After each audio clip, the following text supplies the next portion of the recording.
I wish somebody would give them some, just Charisma. move your body a bit, just be human.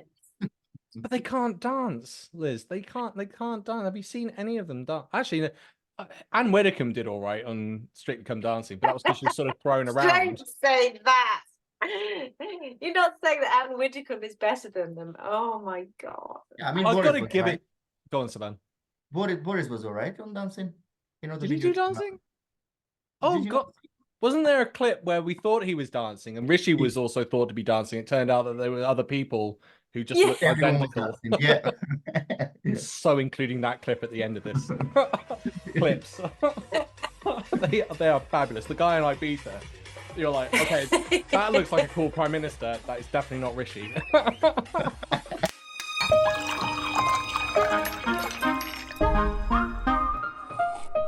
Good morning, everyone, and welcome to a new Sunday roast. We are missing Max, but we have our lamp.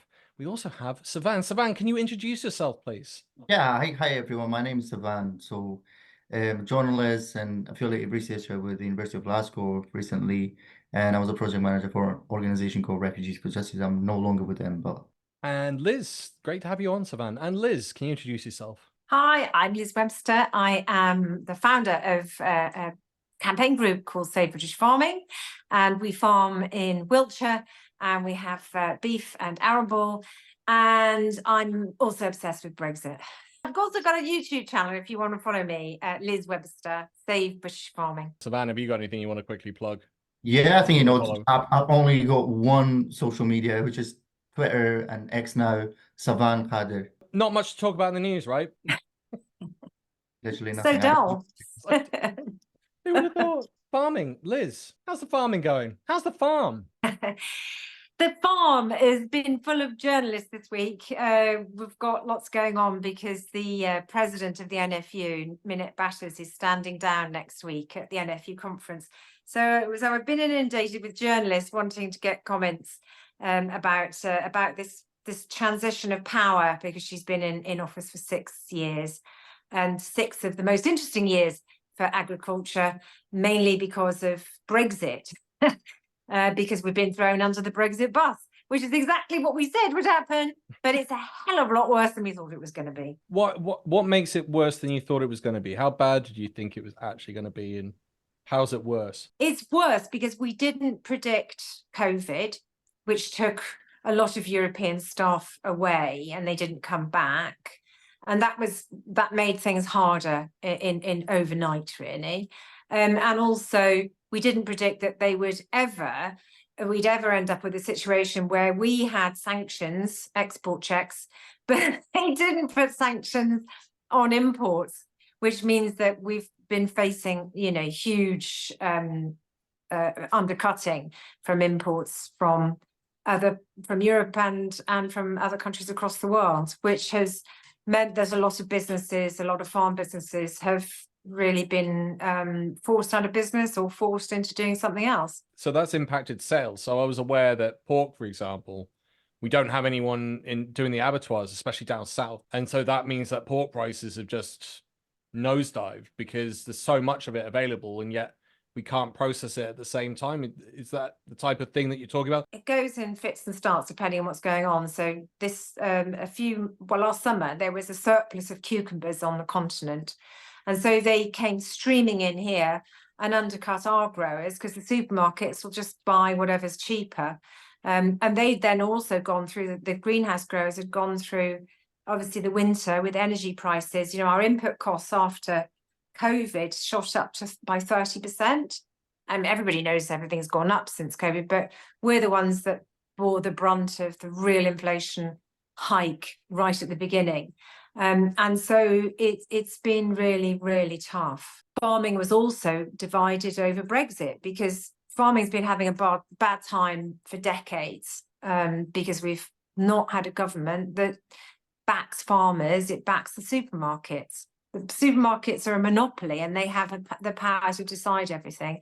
And some farmers thought that Brexit would stop that because they thought it was the European Union doing that. And they thought that we'd get rid of all of the European imports that they were competing with. And of course, it's just been a million times worse. So not being united has meant there's not been a proper solid base to actually oppose what's gone on. Farmers have been arguing amongst each other. There's still some farmers who think it's not the right Brexit, you know, and there is, as you know, Nigel Farage and others are trying to get people to believe that there's another Brexit out there somewhere that's going to be better than the Brexit we've got, but we know it's absolute. So I can swear at that.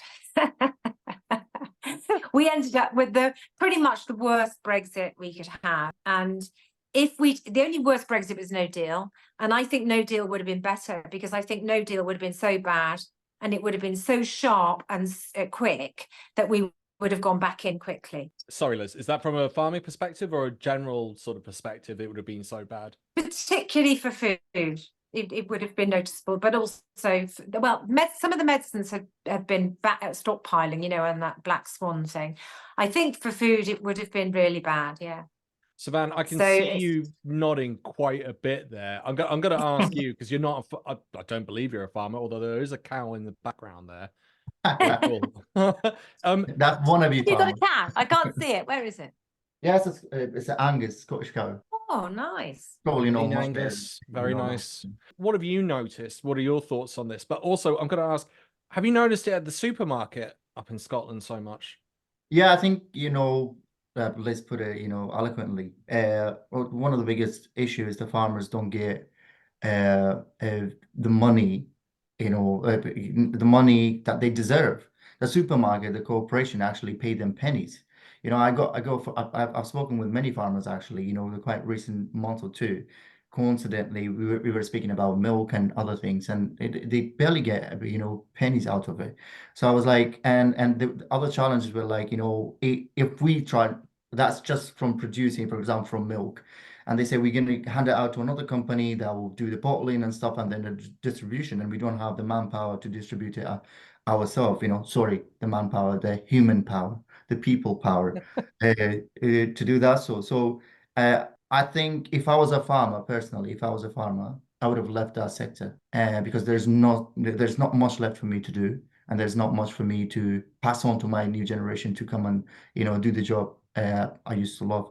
And you know, and during the conversation I had with them, they have quite passion to doing that job. They love it. They actually want to do it. They want to stay in the countryside. They want to do the job they used to do and their parents used to do. But unfortunately, due to Brexit and due to the corporation and taking over, you know, sucking out all the profit and trying to, it's so the farmer left with nothing, actually, barely anything. And for me, I'm not pessimistic. You know, I'm not optimistic about the situation. I feel like the farmer being let down by labor shortages, you know, loss of laborers, Eastern European people due to Brexit, they left and they never came back and pick up our cherries, so they call. And, you know, the farmer's been let down badly. And I think, as Liz said, many farmers believed, or I don't say many, I don't know the numbers, but farmers usually believe that Brexit would be a way out of this. But I think it was a trap and the farmers fell into it. I have a best friend of mine runs a farm, and his older relatives all voted Brexit and still think it's a good idea. So their angle with the way they run their farm is a lot of sustainability. And as a result, there's still funding available. At least they led me to believe there's still funding available for that. And it's moved away, and the UK seems to be trying to move away from industrialized farming. My friend had stated that he didn't like the industrial process. He knew it was necessary, but he didn't like it, and actually quite liked the idea of sustainability. But it doesn't help with the profit margins, and it doesn't help with the import issues. Because as you said, Liz, they can import anything. It's not being reported anywhere in the news, but I've found loads of articles on illegal cigarettes coming in, illegal meat, and you're going, and this is being, we're eating this. So I assume what the Europeans are doing is just going, just send them anything and it'll get through the customs. No one's going to check, and we could sell the stuff that we can't sell in Europe. Go on, Liz. It's a real opening for the black market. Yeah, criminals sending anything that they want is a joke. But you're wrong on the industrial farming. There's an article I'll send it to you. It was in the Times this week. Factory farming is on the up in Britain. And there was a reason for this. You know, you either go down the sustainable route and you take the, you know, the SFI schemes, or you intensify. And if your farm isn't that big, you haven't got enough land to put that into a scheme, then you're only, if you want to keep farming, your only option is to up production. And that means having intensive pig, chicken, or beef in sheds, and feeding them, well, and they never come out. You know, that is the way that it's going. And then you've got more pollution. I mean, it's just infuriating. And this is exactly what we said would happen. We predicted this. You know, the whole double standards of it all, that we're being told to get to net zero by 2040. And yet really we're having imports coming in. Imports from Brazil have gone up by 66%, I think it is, since Brexit. And they've also lowered the standard of checks. We've got lower checks on Brazilian imports than Europe. So they've also had, you know, some really recent dodgy stuff in Brazil with salmonella and with BSE. And we're not checking it properly. And it's just flopping in here, flowing in here, and nobody really knows what they're eating. And the standards of food in this country have dropped tremendously in the last 3 years since Brexit, but people haven't really noticed it because it's been gradual. Frog in boiling water. Yeah. As I've heard you use many a time. It's true though. I actually lived in Brazil. I lived in one of the biggest ports in South America. I lived in Santos for like 2.5 years. And the ports are run by the mafia.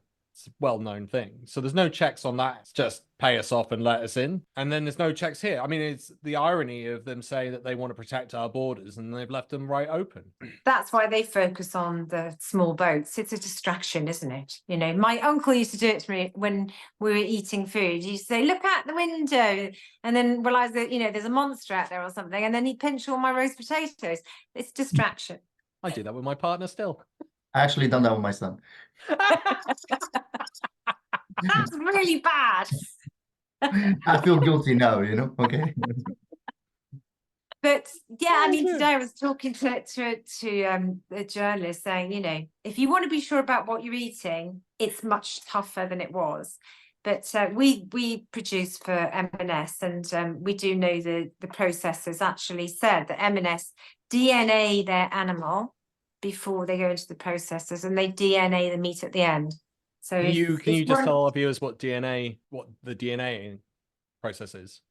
They DNA so that they can actually, so when the meat comes out and it's processed, they can actually identify which animal it was, which passport it's associated to, which farm. So it means that you so it is the actual DNA of the animal that they've taken before and after. Wow, you would think that would be a huge additional cost, but then it keeps the standards up, and that's why you go and this week's sponsor happens to be they never sponsor us. Well, you know, I suppose it just, you know, in this corporate world, that, you know, they need to have added value. So it is just, you know, to me, that's because I don't want to eat meat that's going to kill me or that's got hormones in it or anything. So, but isn't it actually creating like two-tier system in the society? Some people who can afford to buy better foods, you know. You've got a black market, then you've got very cheap, nasty food which kills you, and then yes, you've got the luxury market. So basically, only the rich are. I mean, that links into so much that we were going to talk about. We had Rishi Sunak and talking about not having a two-tier system. Seems like, as you said, there's three. I mean, the black market's an interesting one. Crime's going to go through the roof. More and more criminals twig that this is the way to do it. I mean, we've seen the black market on the rise because people are just going into supermarkets and clearing the shelves. Oh yeah, but not only that, Alex. We've had recently we've had animals killed in Gloucestershire here.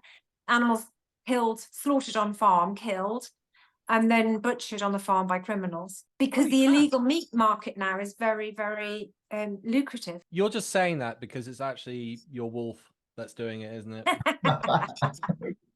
He might be able to do the slaughtering, but I don't think he'd be very good at butchering. He'd eat it all. How's the attitude up in Scotland, Savan, with all of this? Because obviously we had Nigel Farage going cheaper food, cheaper clothing.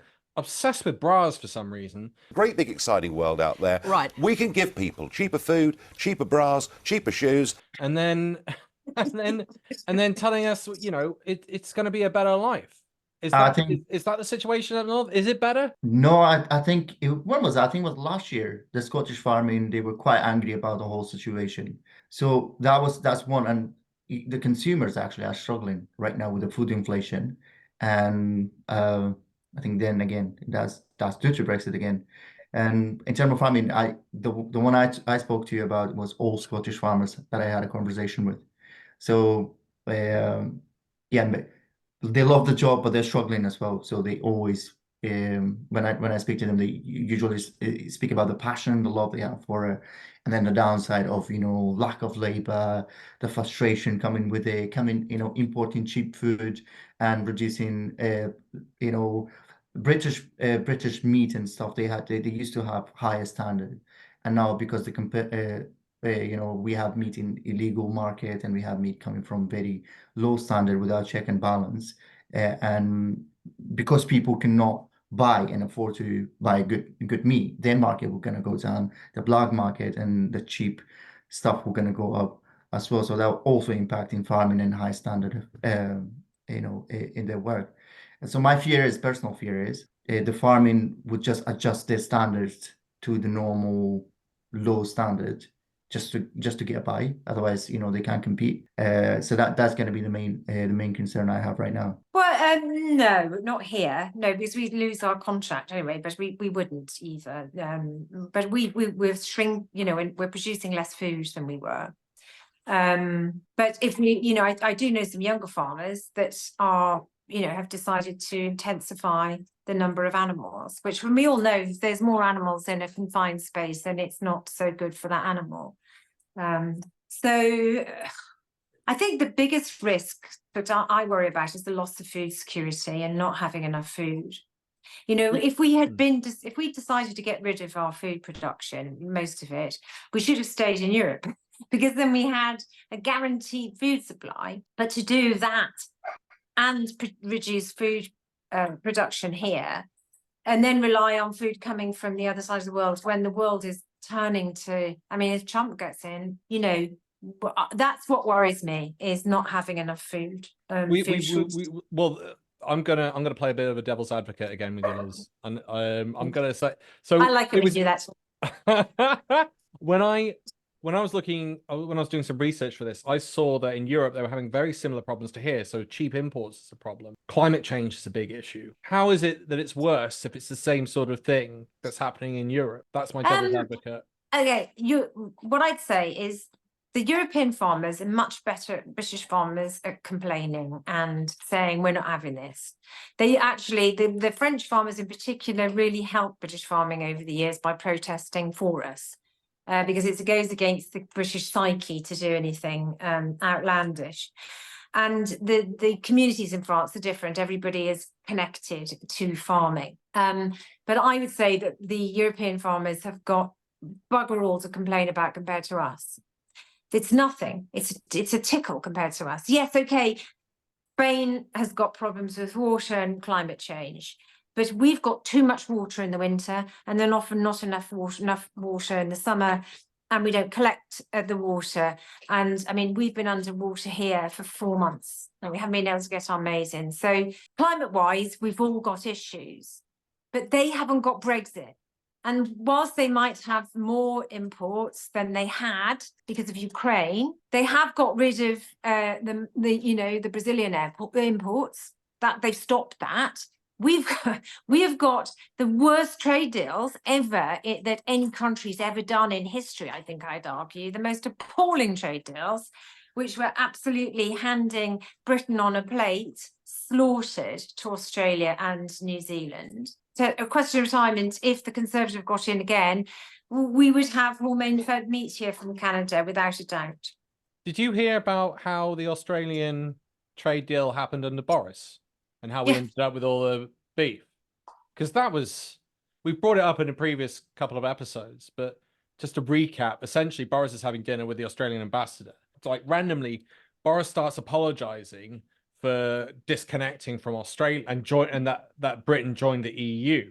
So the Australian ambassador jumps on this and makes an off-the-cuff comment about Britain taking on Australian meat to sort of make up for this. And Boris is like, yes.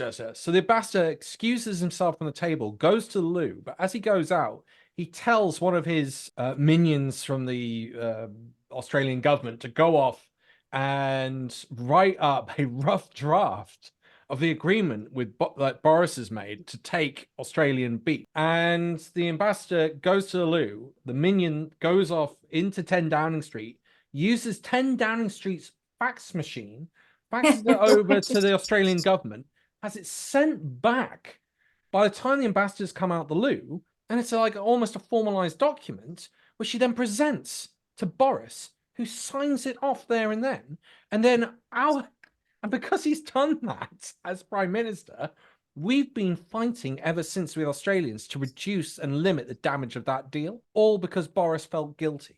That is insane. The only way to get out of it is to get out of the deal. And in fairness to George Eustace, he renegotiated an exit clause of 6 months. And that should be the ask, you know, that is the ask.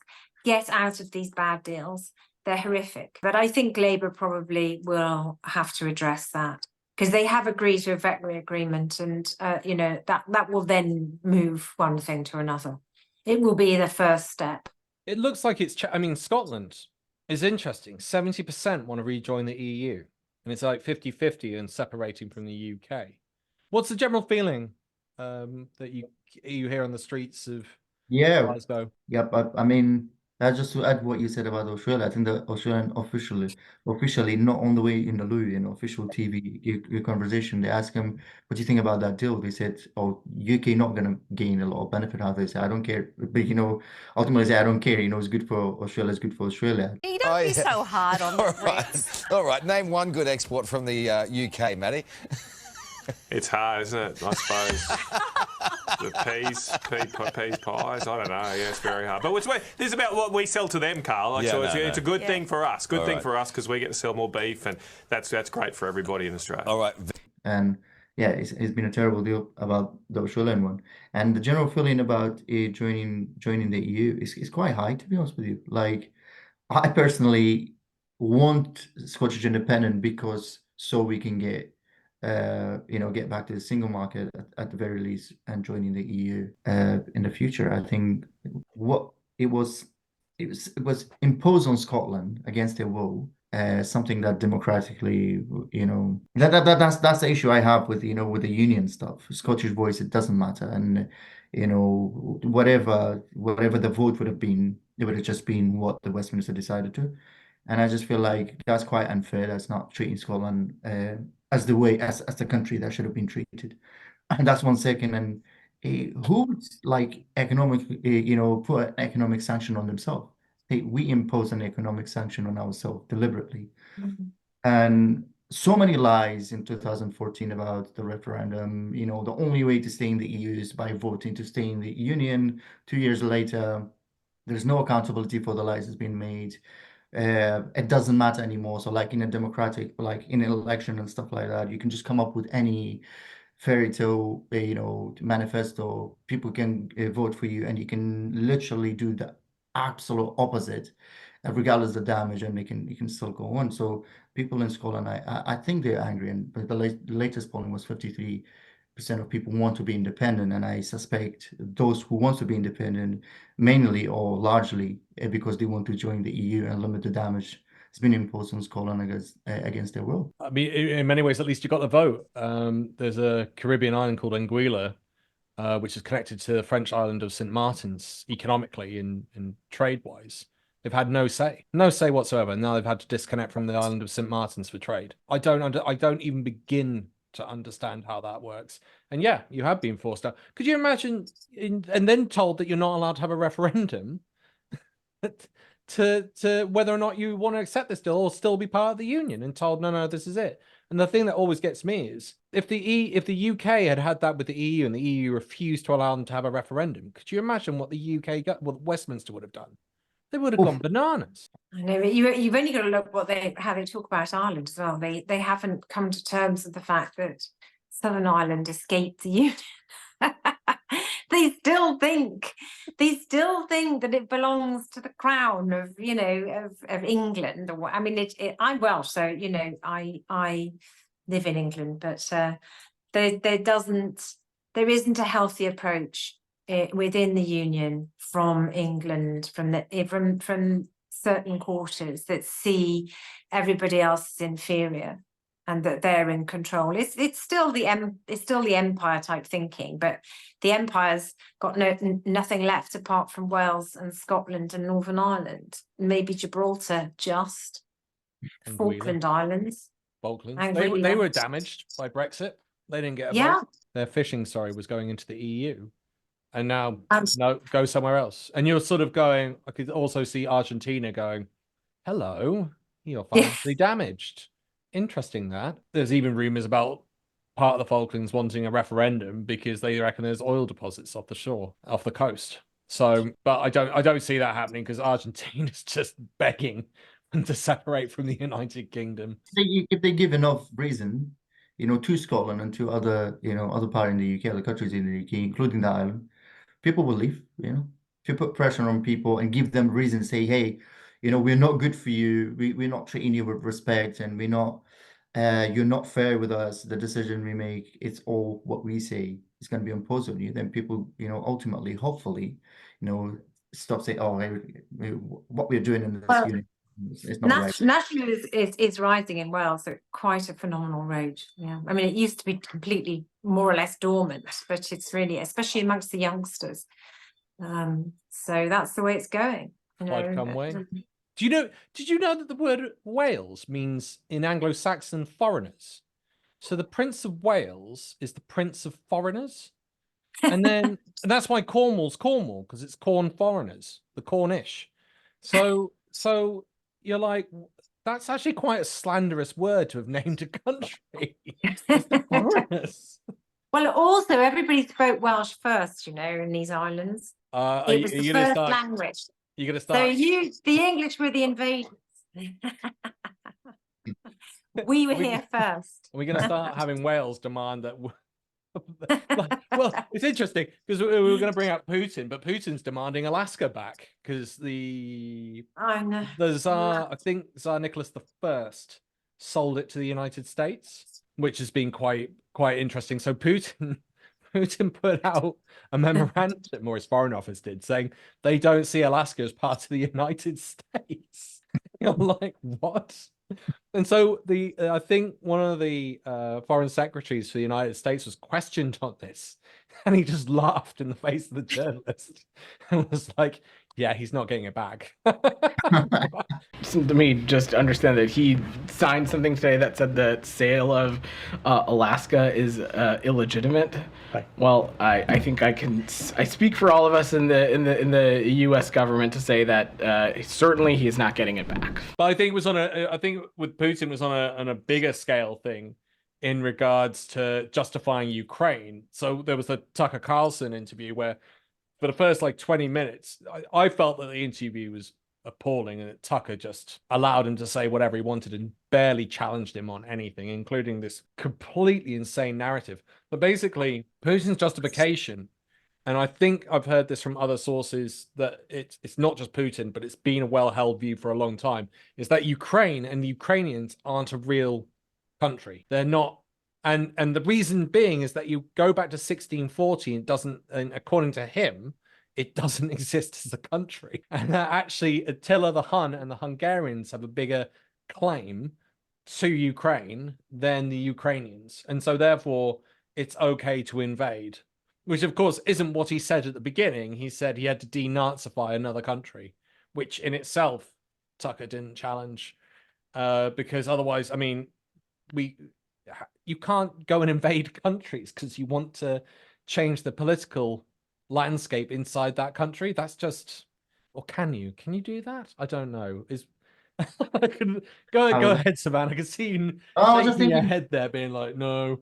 Thinking about that appalling interview, and actually, what on earth are you doing for views? Just to get some clicks on social media. Tucker went on his knees actually to get that interview, and you could see, because the first sentence Putin said to Tucker, "Are we going to have a serious conversation, or we're just going to have the very beginning it started like that?" And Tucker was like, "Oh, tell us why you believe the United States might strike Russia out of the blue. How did you conclude that?" Well, it was not about that the United States wanted to surprisingly strike Russia. I didn't say so. Is it a talk show or is it a formidable, serious talk that we're having? Sorry and stuff like that. So I've seen that desperation for him to do this interview. It was first for himself. He's a selfish person. That's a fact. And second, just giving Putin that platform to just slander and talks about 1,000 years of history the way he wants to talk about it, not the way history is, and talking about how great he is, and he doesn't want to have any problem with any other foreign countries, including the EU and all of that, and went and challenged. And I was really angry, like, because Tucker wouldn't do the same thing if he's interviewing a Western politician. Imagine he's interviewing Biden. How aggressive he becomes. But for Putin, he was just sitting down and as if it was, just a setup. Let's say, Putin, I'll give you this platform and gain 1 million views, sponsored by Elon Musk. You say whatever, and let's change, the perspective of Western against you. So that's how I see it. And then they start talking about, rambling about how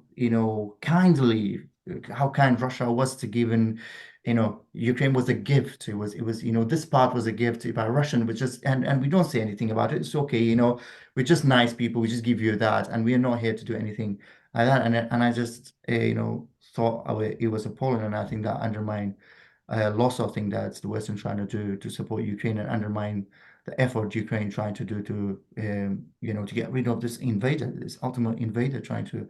And he's usually, for me, this is my opinion, I may be absolutely wrong, and I think he's following what Hitler did. So Hitler trying to calm everyone down, say, you're not going to be next. I'm just going to go for Poland. You're not in this part, and then go for Poland, and then jumped in and ultimately sign a deal with UK, just that just say we're not going to attack you, but definitely came to France and then attack. So I think Putin got this long-term plan. It's beyond the Soviet Union. It's beyond of that, and I think he got the same mentality, same ideology, same personality as well. And I feel like it's disgusting to give him that big platform, and it's more disgusting than seeing Elon Musk, retweeting and trying to advertise for him. And I don't know why. It might be a reason, but I don't know why. I mean, it's We're repeating history. There's an element of it. I mean, we're talking about the food crisis, but we're also seeing the populism. We're in a recession as of today. We're in a recession. And you're going, well, these are all the things that normally bring up populism. I'm looking at, we can link this back to Brexit. You've got Labour and you've got the Conservatives. Either one of those seem to be the ones that go into power. The Conservatives utterly failed at Brexit. I can see Labour going in. They're already saying 2 years of austerity. I don't think the public are going to stand for stuff like that. And we could easily end up going, well, centre right, far right, and centre left aren't able to fix this problem. I could see people going, right, well, we just need to go more extreme, either somewhat communistic or somewhat far right. And I mean, the Reform Party, or the party formerly named as Brexit, started everything. Yeah, I can easily see something like that happening. It's not beyond the realm of possibility. Liz, sorry, I didn't want to interrupt you there. No, I agree. That's my fear, that if Labour doesn't act fast enough to improve lives and get hope and prosperity back, I think there's a real risk. And I had a chat with Joe Rayner last week about, he wrote an article and I was quoted in there, but that's my worry, that Labour gets caught into a food crisis. Things don't improve, they'll get hounded out of office, because people don't tend to sit down and go, oh, I'm hungry. They tend to get angry, and we saw that recently in Sri Lanka. And then yeah, who are they going to turn to? They're not going to turn to the Conservatives. They're not going to turn to the Lib Dems, because they're not even on the pitch. And it's Reform, and Reform is getting so much support from the media. They haven't even got any councillors, they haven't even got anything, and yet they just seem to be all over the media. The Rejoin EU party have got more councillors and they've never been invited onto the BBC. Work that one out.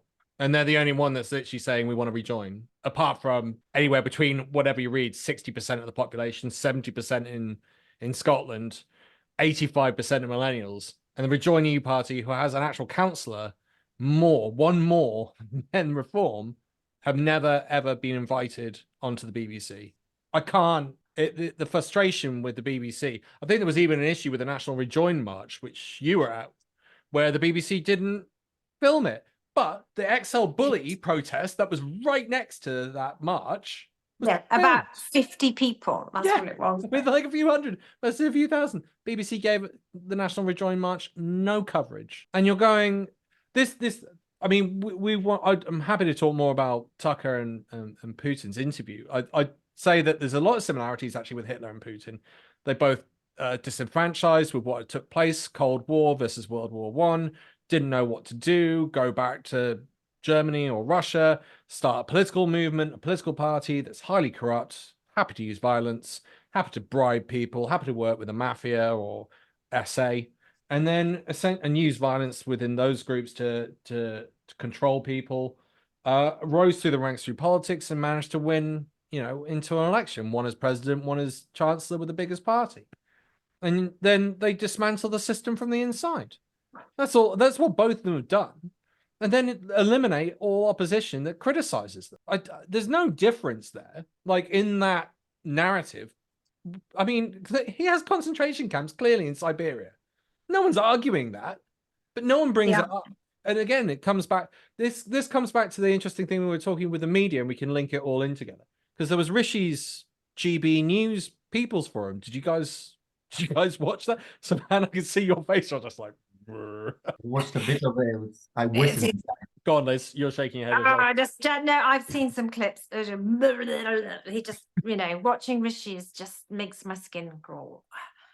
Is it the just watching him, and he does that twizzling around, and he's you keep having to have a look at his bum, and he's just awful. And he tries to be sort of like, so yeah.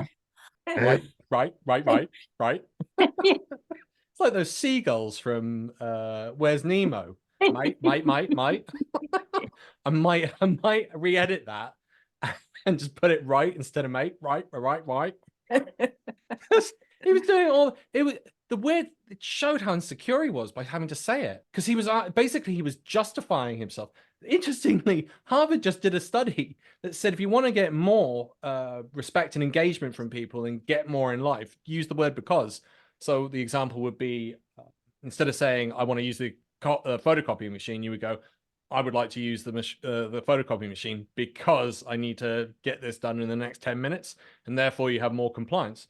All Rishi did was question his authority all the way through by just saying that word, because he was trying to get the audience to engage with him, and he couldn't.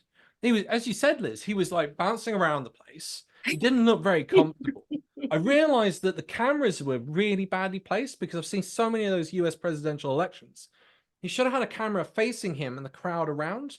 And the GB News is so crap that they had it filmed from behind, which is why you saw his ass so much instead of his actual face. And you're like, I don't want to see it. I don't know if I want to see his face, but seeing his ass is definitely worse.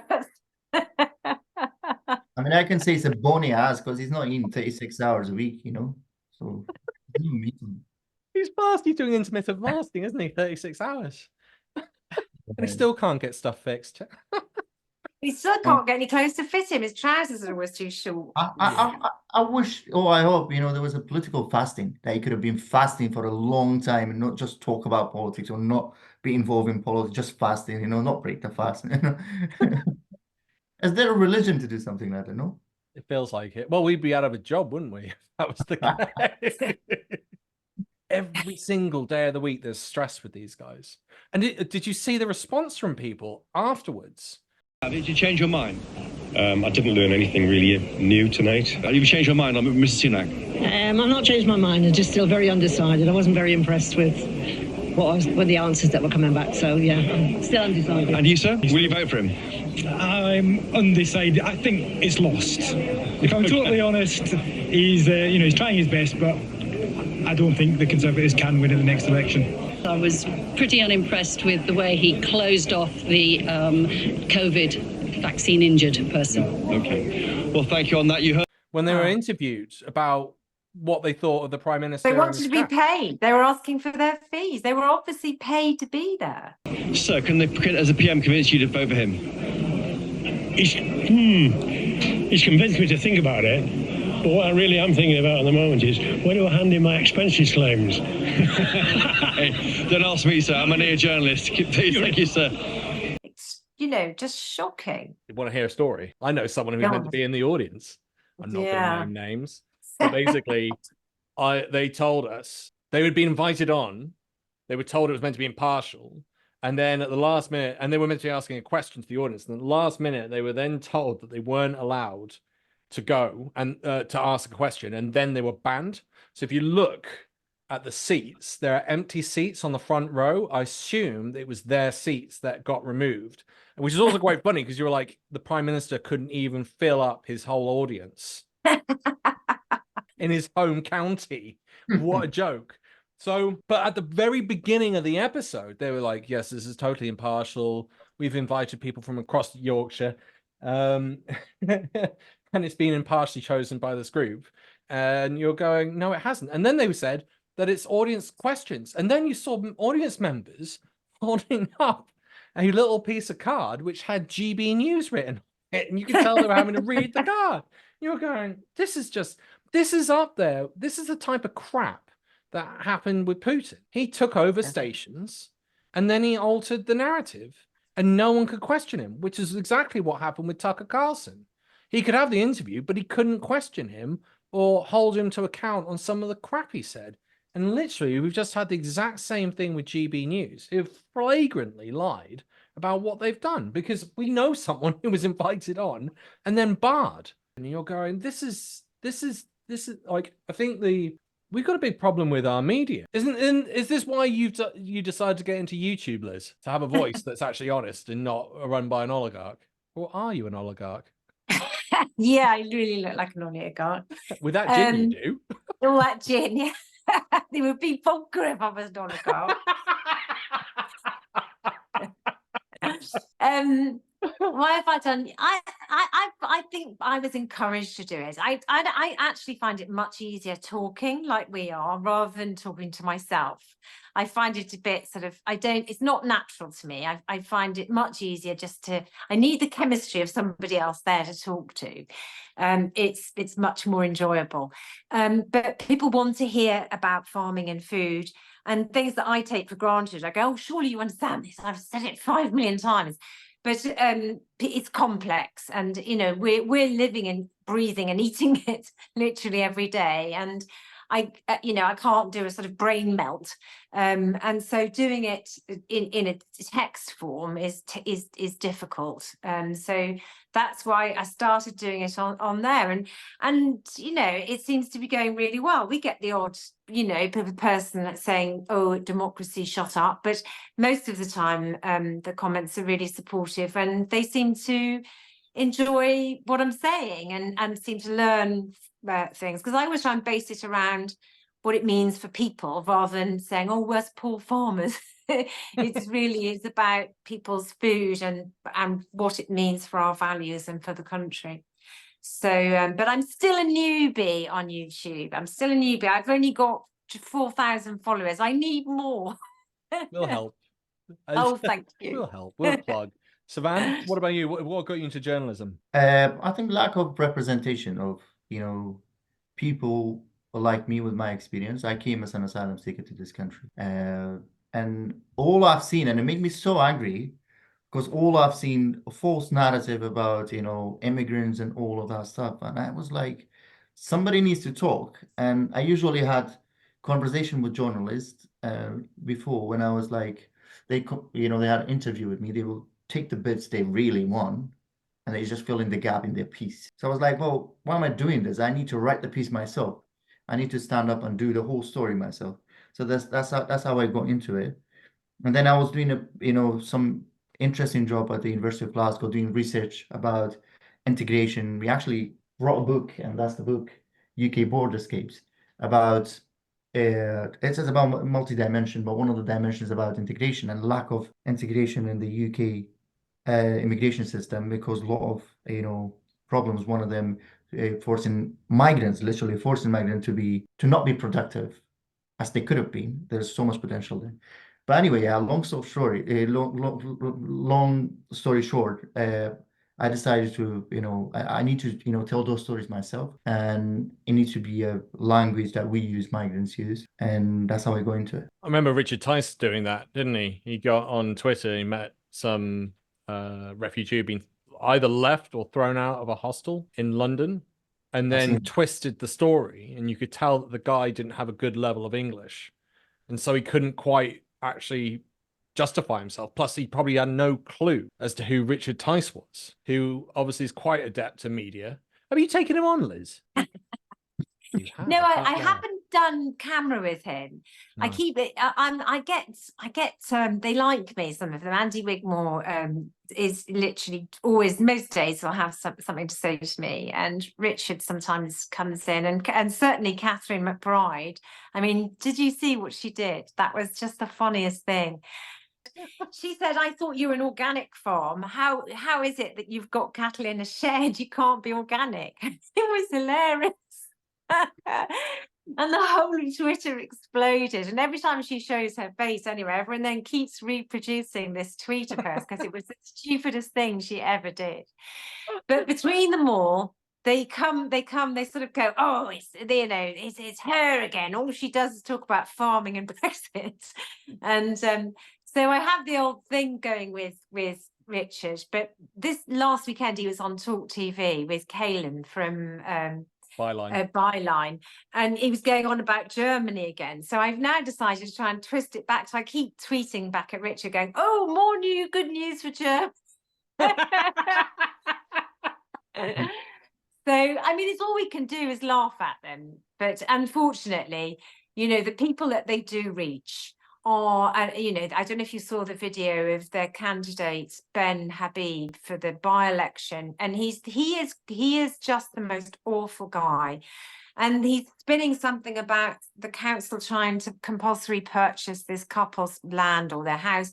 And it's absolute rubbish. It's inflammatory nonsense. They are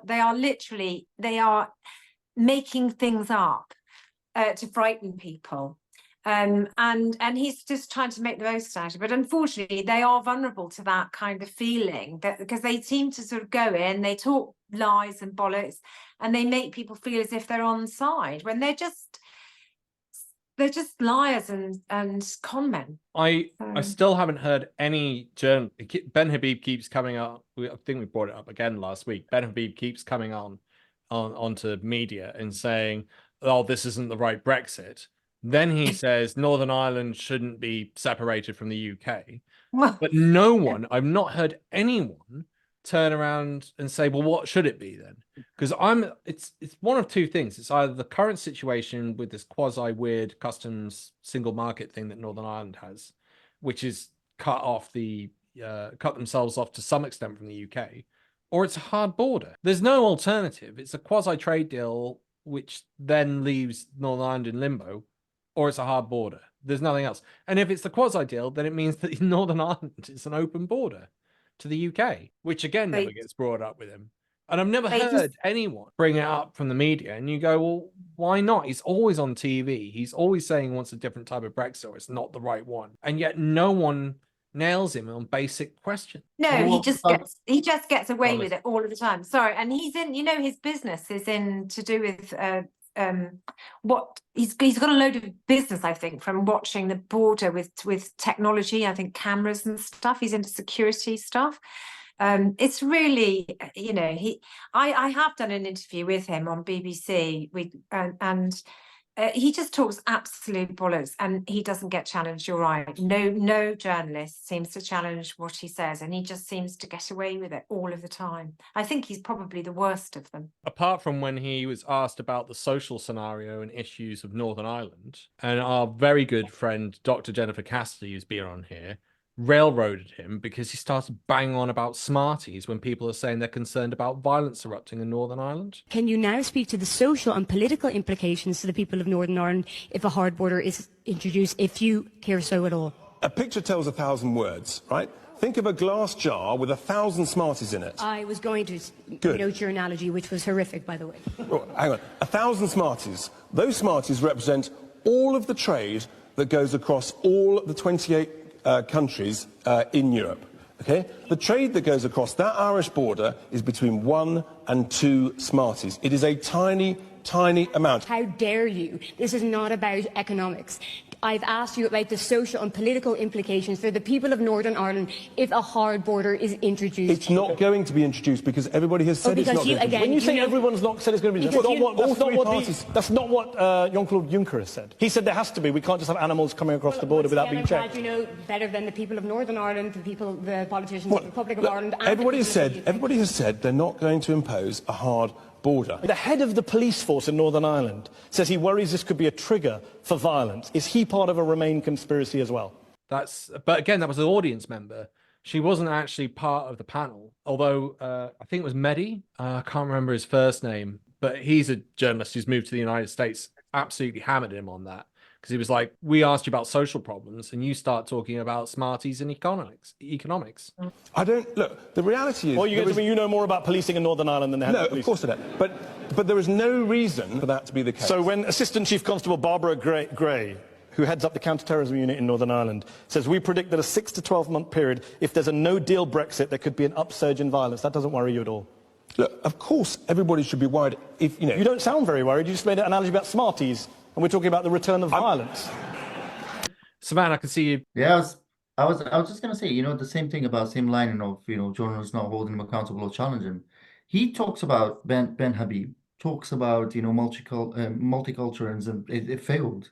It talks about migrants coming in as a bad thing, and he's the definition of economic migrant. He himself came in here when he was 13, 14, I think, and he's a descendant of migrant. And well, what's an odd thing to say, to say migration doesn't work, Britain should get rid of, this migrant thing, lead the way. And, that angers me a lot because I see him, I say, well, this guy's a migrant, that's okay. You can be a migrant and have a different, you can be a right wing or left wing and talk about different things, different politics, different ideology. That's absolutely fine, fair. But how on earth are you talking about, something is failed? You're the definition of being, the migration being a success in a way, you're migrant, you came to this country, you built up your business, you've been a property chief, private property chief for a while. You had, many other jobs and success in Britain, but now you're kicking the ladder after yourself. And it seems like it goes unchallenged. Okay, if it is failed, migrants should not be here. What about your parent?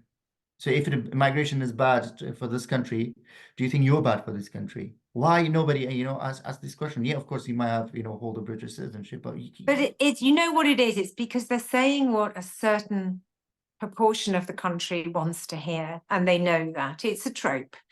And people go, oh, yes, they don't hear. And that's the thing that liberals don't really understand, particularly people that take attention or take count of detail and they listen to things. What you don't realize is that some people just take stuff in that they can hear and they agree with. And so they don't hear anything they don't hear, when you put together a really clever argument to counter what they're saying, they don't hear it because they just go, oh, that person's getting in my way because they're stopping me hearing what I want to hear. And that's what it is. It's a confirmation bias. And that's what they're just sending out a sort of hypnotic signal to sort of like me because I'm on your side. I agree with you. It's all of the migrants' fault, even though I am a migrant. I mean, even I like to, a lot of people forget this, even our royal family are migrants. Not really British. Greek. Most of us are migrants. As I said, the Welsh were here first. I mean, I was born in Wales, but my ancestry was very rich and mixed. But most of us have moved around an awful lot. Do a DNA test, you'll be surprised. And the other thing is that going on about migrants, we have got a huge labour shortage. We are locking these people who want to come over here and contribute to this country, and we're locking them in the most appalling situations. And really, why are we not letting them contribute to the economy and to our communities? It's disgraceful. And the only reason they're doing it is for political capital and power. But the far right can't deal with that. So Theresa May had it where they were coming in and they were earning. So then taxpayer didn't contribute. But then the far right turned on that and said, oh, but then they're coming over here for jobs. And so now we've got this thing of, okay, so we won't let them work. And now the far right are going mad and saying, oh, right, well, now we're having to pay for them. And it's like, well, what do you want? And the simple thing is they just don't want anyone in. But it's exactly as you said. It's because they've got, even Piers Morgan went a bit mad about this and said, oh, we're going to have 73 million people in the UK. And you're like, yeah, and like the UK urban area is the size of our tidal change. Our daily tidal change is our urban area. There is tons of space. One of the biggest problems is that the southeast and London are so heavily urbanized and the rest of the country isn't. But that comes in with having an actual transportation system that can get you across the country. And again, they've got rid of that. In fact, they've got no long-term projects on the go at the moment. That's another thing to talk about. But you're right. You've got Welsh, you've got Scottish, you've got multiple languages. The thing where people say, oh, they speak a foreign language. All right, so in Scotland then we'll ban English. Is that what you want? In Wales we'll ban English. Or how about, Gibraltar, Spanish? Should we ban Spanish over there? All the Channel Islands where they speak French and English. Shall we just get rid of that? They talk such shit and no one holds them to account. It fucking pisses me off. And it's such poor journalism. It is the Nazi playbook. And it's exactly how it ended up with concentration camps. And they ended up having to do what they did because of the numbers. And you can see now how that happens. They're trying to send them over to Rwanda, which is a joke. And they're doing anything they can, which is the roast potato thing. It's the distraction thing again. Just to keep in power and keep people wanting to vote for them because they think they're going to do something about this. But then the legal migration, as they call it, because actually the refugees coming over here, the asylum seekers, are legal as well. They're not illegal, but they like calling them illegal. There's no such term. It's through the roof. There's no such term. There's no such term. They did the same with woke. Woke is originally 1920s American slang, awake to racism. And the right, as they normally do, have changed the terminology. Savan, go on, you were nodding your head.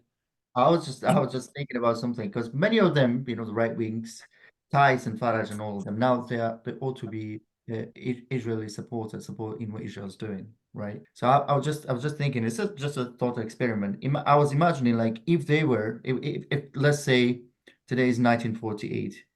If the same conflict was happening and if the Jewish were trying, because I feel like the Jewish were not welcomed in the very beginning, and I think I read about Daily Mail writing about and talking about the Jewish the way they're talking about migrant right now, and all of a sudden the same group of people, when they grew generation by generation, now Richard Tice and Farage had the byproduct of that. They're doing the same thing. They're supporting Jewish people right now, but they are othering migrants. I feel like this would be the same people who would deny the Jewish people that they support right now. So if they were on the border trying to come here, they would definitely deny them and they would be anti-Semitic, however you say. But now because it fits the narrative, the political narrative, they're using migrants, they're using Jewish people, whatever, they clinching a straw basically to just get a seat or two. And a very small segment in the society actually listen to them, but they're getting a huge attention and attraction by the media. And that's what frustrates me the most. The regional party you've spoken about, and over 60% of people, I think, they really thought, Brexit was a bad thing. They don't get the voice. Where do you hear them, get a platform to talk? But Richard Tice do get. You get it here. You get it on this. All hail Lamp. Thank you very much. We're out. Goodbye, everyone. Thank you.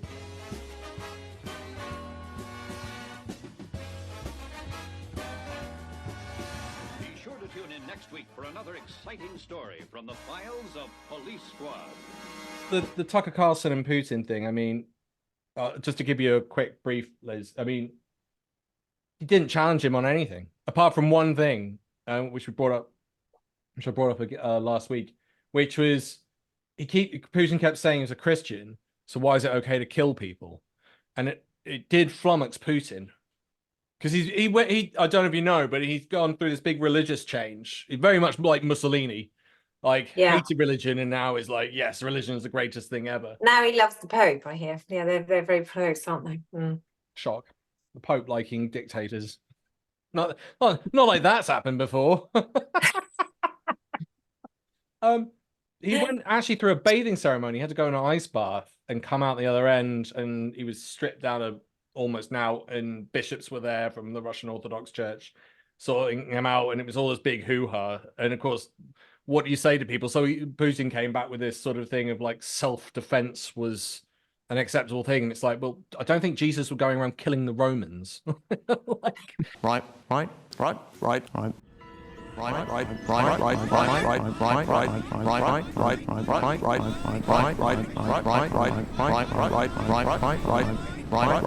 Jesus, shut up!